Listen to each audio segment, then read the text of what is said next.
These notes are over sound waves. So sound waves are longitudinal waves, and they do require a medium in order to pass along the energy of the wave. So that medium could either be a solid, a liquid, or a gas, but sound waves cannot travel through a vacuum such as space. So it's going to have regions of higher molecular density and higher air pressure, and then regions of lower density. So these areas are referred to as compression and rarefaction. And in the previous lesson, I kind of had a diagram that kind of showed a longitudinal wave with those areas of compression and rarefaction. So sound waves that the average human can hear are called the audible sound wave. And so the frequencies in which a human can hear is between 20 and 20,000 hertz. So sound frequencies with less than 20 hertz are called infrasonic waves, and those above 20,000 are called ultrasonic waves. So other animals can actually hear outside of what we can hear, the audible sound waves, and so they're able to pick up greater frequencies than we are, or even lower frequencies. So the frequency determines how high or low we perceive the sound to be. So this is known as pitch. So frequency is actually an objective quantity that can be measured, whereas pitch is not quantifiable. It's just how that person perceives the sound. So if a tuning fork is hit, the kinetic energy due to the vibrations causes work to be done to the air. So the rate at which the energy is transferred through a unit of area of a wave is known as the intensity of the wave. So here I have the equation for intensity is intensity equals power divided by 4 pi r squared. So the units for intensity are watts divided by meters squared, or watts per square meter. The power unit is given in watts, and then the range or radius is in meters. Okay, just as a reminder from previous chapters, power can be change in energy over time or work divided by time. And so we have this 4 pi r squared because sound travels out in a spherical pattern. So if we had here the source of our power, okay, the source of the sound, as it radiates out, the area in which it is projected actually increases. So here at distance r, we have intensity, okay, and as we go further away from the source of power, 2 times the radius, we actually get where it divides into 4 parts, so we get I over 4. So what is the intensity of sound waves produced by a trumpet at a distance of 3.2 meters when the power output of the trumpet is 0.20 watts? Assume the sound waves are spherical. So we're going to just use this equation that we just looked at, where the power output was 0.2 watts, okay, and our distance or radius was 3.2 meters. Okay, so we'll just plug that in to find our answer. The key thing is just don't forget to square your range or radius. So the intensity of sound is inversely proportional to the square of the distance from the source. Okay, so this equation will be helpful whenever we are trying to compare 2 different sounds to each other, or 2 different waves. So just as frequency of a sound determines pitch, intensity actually determines the perceived loudness. So the measure of loudness is referred to as the decibel level. So again, loudness is going to be how a human perceives it. And so that's going to be at different levels based on that person's personal hearing. So someone who is much older might not perceive the sound to be as loud as someone who is younger, who hasn't had any damage done to their eardrums.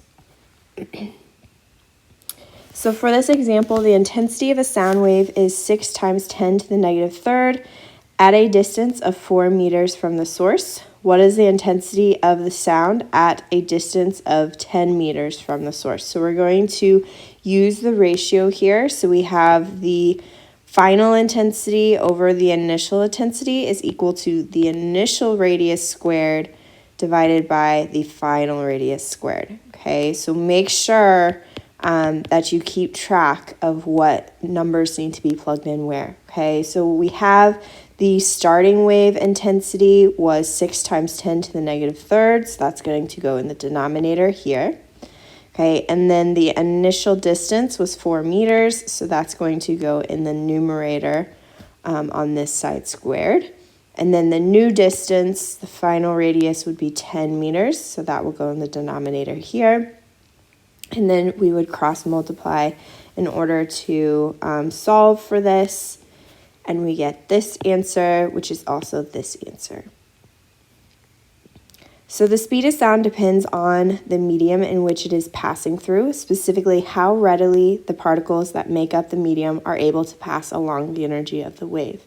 So if you look at the different velocities that are listed here, we see a trend that solids are actually have faster velocities as far as the speed of sound than like the gases here.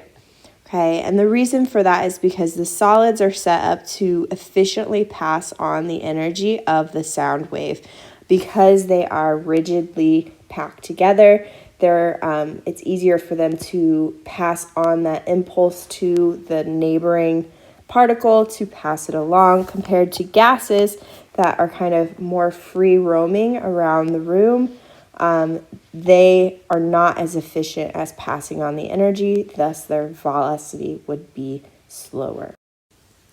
Continuing on to harmonics, the standing wave can form numerous fundamental frequencies, and they are known as the harmonics. So I discussed in the last section about a standing wave. If we have a fixed endpoint, or a barrier, when a wave encounters that, it's going to bounce back with the same amplitude, just in the opposite direction. So if we had upward displacement when the rope, for example, hit the barrier, it would then have downward displacement of the same amplitude, just in the opposite direction. So here we have the different frequencies, or the different harmonics. And so we have the fundamental harmonic, which you'll see is like one of our little waves here, or one of our little loops. And so what this would be is that our wavelength is 2 times the length. So if this was the length of our string, the wavelength is actually 2 times the length, because you'll notice that this is just 1/2 of a wavelength. We would need the other part that comes back up, that dips down and comes back up, to finish out the wavelength, which in this case would be 2 times the length of this string. So for the fundamental frequency, that one is just going to be F1. All right, for the second harmonic, you'll notice that we have 2 areas of loops. Okay, and if we look at the wavelength, here we have 1 complete wavelength. Okay, so the wavelength for harmonic 2 is equal to the length. Okay, and as far as the frequency goes, it would be equal to 2 times the fundamental frequency, or F1. All right, for the third harmonic, you'll notice we have 3 of our loops. If we find one of our wavelengths, okay, it is 2/3 the length. So that would be what our wavelength is equal to.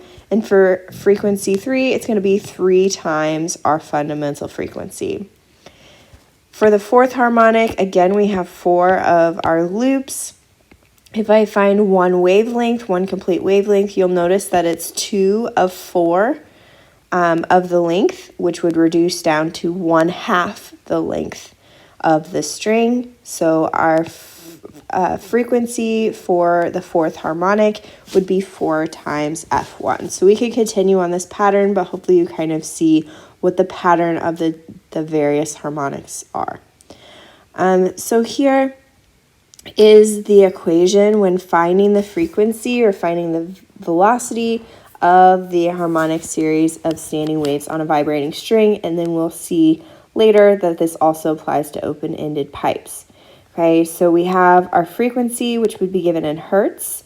Our N number is the number of harmonics, where we have 1 as our fundamental, 2, 3, 4, and so on. Our velocity would be in meters per second, and then our length would be given in meters. So if we had a piano, the note middle C has a fundamental frequency of 262. So at the 1 harmonics, it would have a frequency of 262. So what is the second harmonic of this note? Okay, so if we know the fundamental frequency, we would know that for the second harmonic, it would be 2 times the fundamental frequency. So I just took 2 times the frequency of 262, and I got that the second harmonic would have a frequency of 524. For part B, if the piano wire is 66 centimeters long, which notice I changed it to meters, what is the speed of wave on this wire? Okay, so I'm just going to plug in the information that I have for the fundamental frequency, since that was given in the original problem. So the fundamental frequency is 262 hertz, is equal to, it's the first harmonic that we're using the frequency for. And then we have velocity divided by 2 times the length, which is 0.66, and we'll get that the velocity is this. Notice too, I did use the information that we found for the frequency for the second harmonic, and I plugged in that information where I have the frequency of F2 as my 524 is equal to, this was the frequency for the second harmonic, and then I again put in the length. And if you solve for this as well, you will get the same answer. So standing waves can also be set up in a tube of air, such as inside of a trumpet, the column of a saxophone, or the pipes of an organ. So while some waves travel down the tube, others are reflected back upward. So these waves travel in opposite directions and combine to produce these standing waves where we have nodes and antinodes. So if both ends of the pipe are open, which is key here, all harmonics are present, and the formula used for the vibrating string can be applied. Okay, so like I mentioned before, this equation is going to work for any open-ended pipes where we have both ends of the pipe open.